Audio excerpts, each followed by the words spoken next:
Welcome back to Science TV. Today is Thursday, the 11th of January 2024. Today's topic is Napoleon Bonaparte. He tried to establish his millennium kingdom, conquering Jerusalem and make himself the emperor of the world. How come you have not heard about this? You might have been in the educational system for decades. You might have gone to church for a decade. You never heard any teacher, any pastor telling you anything about this. Just reflect on that. Napoleon and his army eventually faced the prophecy of Zachariah 14, and his army was struck by plague. His bid failed, and his campaign derailed, and thousands of people were murdered, killed, massacred.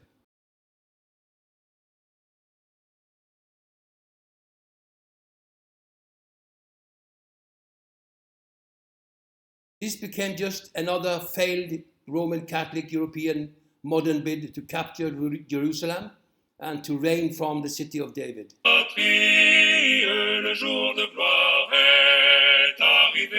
So much affection and love from so many Jews.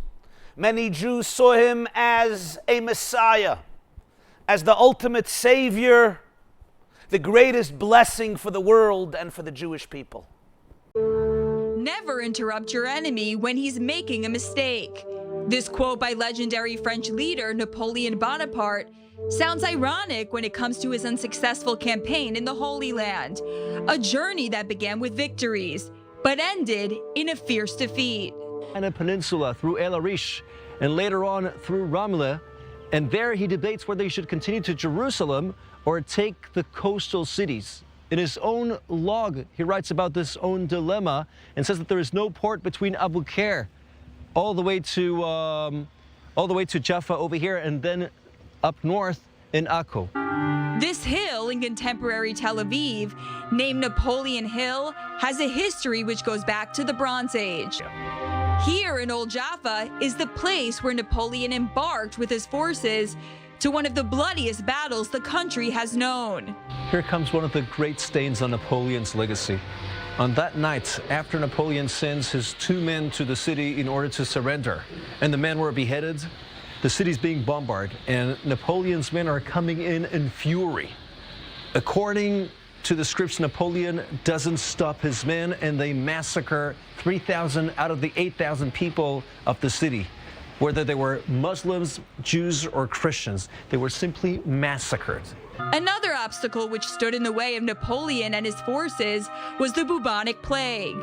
According to tradition, here at the St. Nicholas Monastery, Napoleon visits sick soldiers in 1799. This scene was portrayed by Antoine Gros in his famous painting, which is now on display at the Louvre Museum in Paris. He comes here against his advisors and doctors and encourages men, touches his men according to some stories. In any case, afterwards, he continues to Akko and leaves his own people, basically you can say, to die. Some urban legends say that on May 24th, on his way back to Egypt, he stops over here to check after his men, but in the end of the day, his men are left here in this place to die. Napoleon campaigned and was stopped at the northern coastal city of Acre and forced to retreat. The French campaign ends in defeat, and the area returns to Ottoman hands. During his campaign, Napoleon approached the Jews and even published a declaration calling on Jews to gather under his flag, return to the Holy Land, and rebuild ancient Jerusalem. The present layout of the old city of Jerusalem was settled by Islamic rulers together with Roman Catholic Church administrators. It was a deal from 1534 that entered into the French protectorate of Jerusalem. This deal was a comeback for the Pope. It was a victory for the Pope, who had ruled in the Kingdom of Jerusalem. The deal with the Ottoman Empire, the Pope in Rome could continue to build new churches and organize himself in the old city of Jerusalem.